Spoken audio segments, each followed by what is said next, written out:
Приветствуем вас, дорогие зрители, на канале Фактограф. В этом видео мы расскажем вам поразительные истории о выживании, которые способны вдохновить и потрясти. Вы узнаете о людях, оказавшихся в самых экстремальных ситуациях, от далеких диких мест до высоких заснеженных гор, от жарких пустынь до морских глубин. Представьте себе, вы потерялись в лесу без еды и воды или попали в аварию вдали от цивилизации. Как вы поступите? Эти истории о выживании не просто захватывающие приключения, это примеры мужества, находчивости и силы воли. Приготовьтесь к невероятным рассказам, где надежда становится единственным спасением. Но перед этим не забудьте подписаться на наш канал и нажать на колокольчик, чтобы не пропустить новые видео. А теперь поехали! Аарон Ралстон – альпинист, который отрезал себе руку. Аарон Ралстон – американский альпинист и путешественник, мучительный опыт которого лег в основу фильма «127 часов» режиссера Дэнни Бойла. Фильм получился настолько близким к реальности, что на первых показах несколько зрителей потеряли сознание, увидев последнюю сцену. А реальная история началась в апреле 2003 года, когда любитель приключений Аарон Ралстон отправился в одиночный поход в глубины каньона Блю Джон в штате Юта. Когда мужчина спускался в каньон, огромный камень скатился на него и зажал его правую руку между каньоном и валуном, в результате чего он оказался в ловушке. Там не было мобильной связи, и никто не знал, где Ралстон находится. Он пытался выбраться, но безуспешно. Ралстон провел в ловушке 127 часов, почти 5,5 дней, в течение которых записывал видеодневник и оставлял прощальные записки для своих родных и друзей. В конце концов, мужчина решился на отчаянный шаг. Он сломал свои кости в запястье и отрезал онемевшие мягкие ткани тупым карманным ножом. Потеряв много крови, Аарон Ралстон все же смог выбраться из каньона и встретиться с другими туристами, которые вызвали ему помощь. Юлиана Кёпке – девушка, выжившая в жуткой авиакатастрофе. 24 декабря 1971 года рейс Ланца-508 вылетел из Лимы, центральный регион Перу, Пукальпу. На борту находились 6 членов экипажа и 86 пассажиров. Всего через 40 минут после взлета самолет попал в сильную грозу. В его правое крыло ударила молния и вызвала пожар в топливном баке. Самолет быстро терял высоту, распадаясь на части по мере приближения к земле, и разбился посреди амазонских джунглей. Юлиана Кёпке оказалась единственной выжившей. Когда самолет развалился, девушка все еще была пристегнута к своему креслу и упала с высоты более 2 километров. Тропический лес отчасти смягчил ее падение. Она потеряла сознание, получила множество травм, но чудом выжила. Следующие 10 дней Юлиана провела в дремучих джунглях дикой Амазонки. Будучи на грани смерти от обезвоживания и инфекции, девушка наконец нашла перуанских лесорубов, которые ей оказали первую помощь и вызвали спасателей. После пережитого Юлиана окончила университет и стала ученым-биологом. А в 2011 году в Германии вышли ее мемуары под названием «Когда я упала с неба». Анджела Эрнандес выжила после падения на джипе с 60-метровой скалы. 6 июня 2018 года девушка ехала в Южную Калифорнию в гости к своей сестре на собственном автомобиле. По пути она отправляла СМС, но в какой-то момент сообщения перестали приходить. Родные забили тревогу, и только через 7 дней Анджелу случайно нашли местные жители. Они сначала заметили машину Jeep Patriot, который частично затонул у подножья 60-метровой скалы. Девушка сидела неподалеку. Анджела была в сознании, но у нее оказалось множество травм, коллапс легких, перелом обеих ключиц и 4 ребер, лопнувшие сосуды в глазах и множество ушибов. Что же случилось? По словам Анджелы, на шоссе ей пришлось резко вывернуть руль, чтобы избежать столкновения с животным, после чего машина вылетела с трассы и упала с обрыва. Ей повезло остаться в живых после такого падения, но выбраться своими силами было невозможно. В ожидании спасения девушка собирала дождевую воду с помощью шланга от радиатора, прокручивала в голове любимые песни и мечтала о еде, которую съест дома. Все это время Анджела Эрнандес видела проезжающую сверху автомобили и даже пыталась кричать, но водители не замечали ее. Спасатели подняли девушку на дорогу и на вертолете доставили в больницу. Стивен Каллахан провел 76 дней в открытом океане.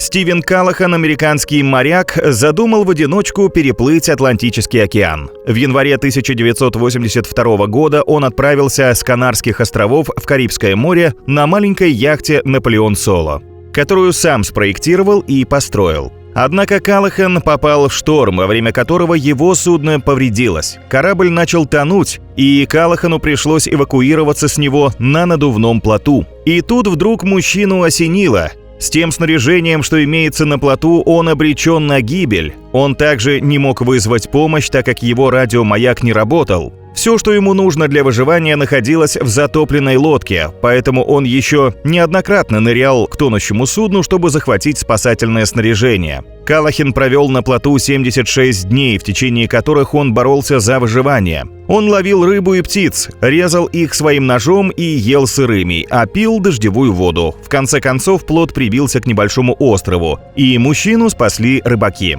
К тому времени Стив потерял треть своего веса. Мужчину оперативно доставили в больницу, где он провел 6 недель. Позже Стивен зафиксировал свой опыт в мемуарах, а его история стала основой для множества фильмов. Харрисон О'Кенне провел 62 часа на дне моря. Харрисон О'Кенне работал поваром на буксирном катере, который помогал перевозить корабли с нефтью в Нигерии. Всего на борту было 12 человек. 26 мая 2013 года в 5 часов утра по местному времени начался сильный шторм. Корабль опрокинулся и быстро пошел ко дну. Спасатели 3 дня не могли подобраться к судну из-за шторма. Да и они не торопились, ведь были уверены, что все члены экипажа погибли. Но кто знал, что один человек ждал своего спасения? В момент крушения судна Харрисон О'Кенне был в туалете. Сначала он услышал шум и не понял, что происходит. Затем на него начали падать вещи с потолка. Потом он услышал крики своих коллег, которые пытались спастись. Когда судно перевернулось и под ноги начала течь вода, он понял, что катер утонул. Как О'Кенне удалось спастись? Он нашел убежище в одном из помещений, где образовался воздушный карман, и куда не добиралась вода. Из подручных материалов мужчина сделал небольшой плот, чтобы держаться на плаву в холодной воде. А теперь представьте, каково было удивление спасателей, прибывших за телами, когда Харрисон О'Кенне схватил одного из них за руку.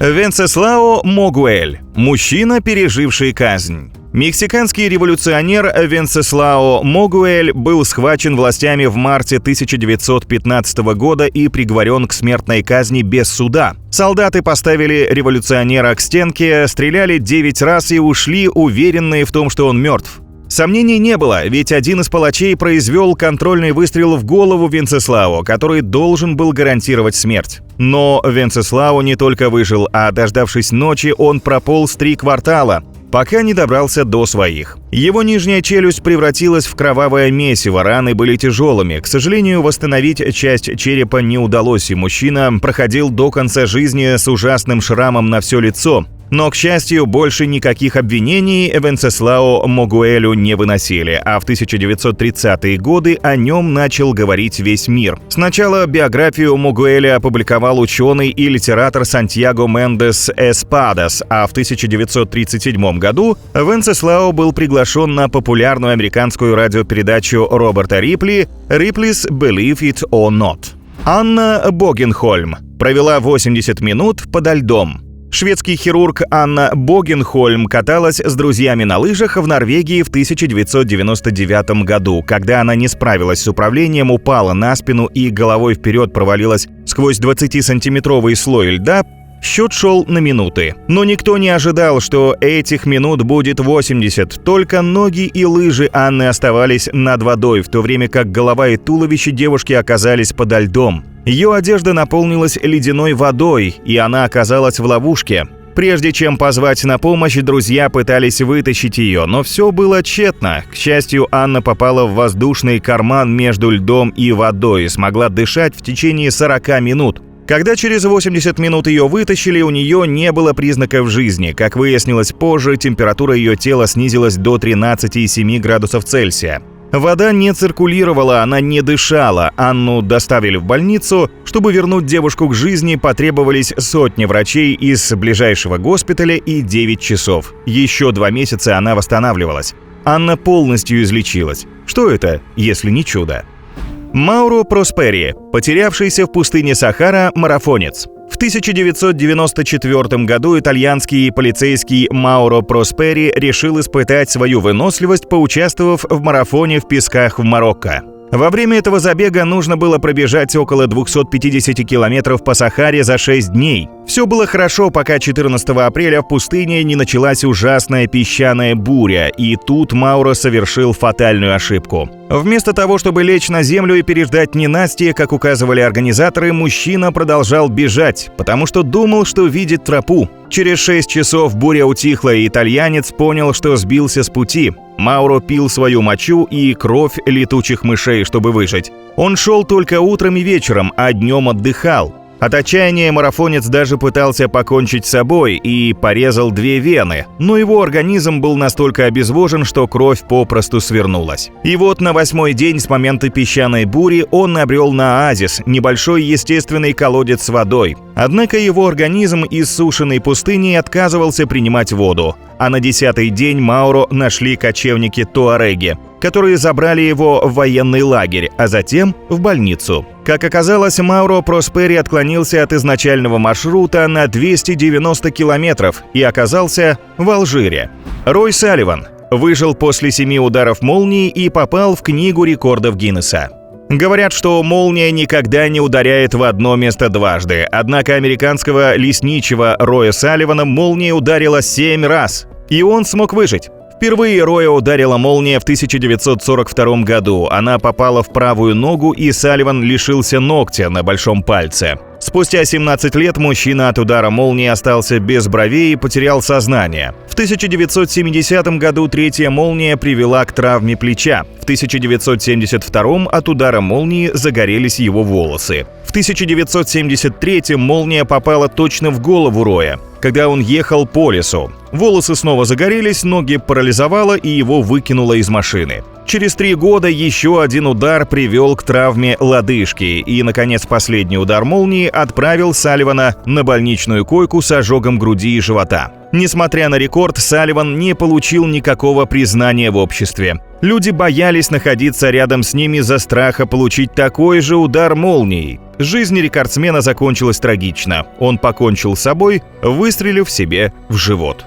Джо Симпсон. История выживания альпиниста в горах Перу. В 1985 году 2 молодых британских альпиниста Джо Симпсон и Саймон Йейтс отправились в перуанские Анды с амбициозной целью – совершить первое в истории восхождение по западной стене на вершину горы Сиула-Гранде высотой 6344 метра. Все шло по плану, пока во время спуска Симпсон не упал и не сломал себе ногу. Его напарник решил привязать товарища к тросу и спуститься вместе с ним. Но в какой-то момент раненый альпинист соскользнул с обрыва и повис в воздухе над огромной расселиной. Симпсон своим весом тащил Йейтса за собой к краю пропасти. Йейтс был вынужден перерезать веревку, чтобы спасти свою жизнь.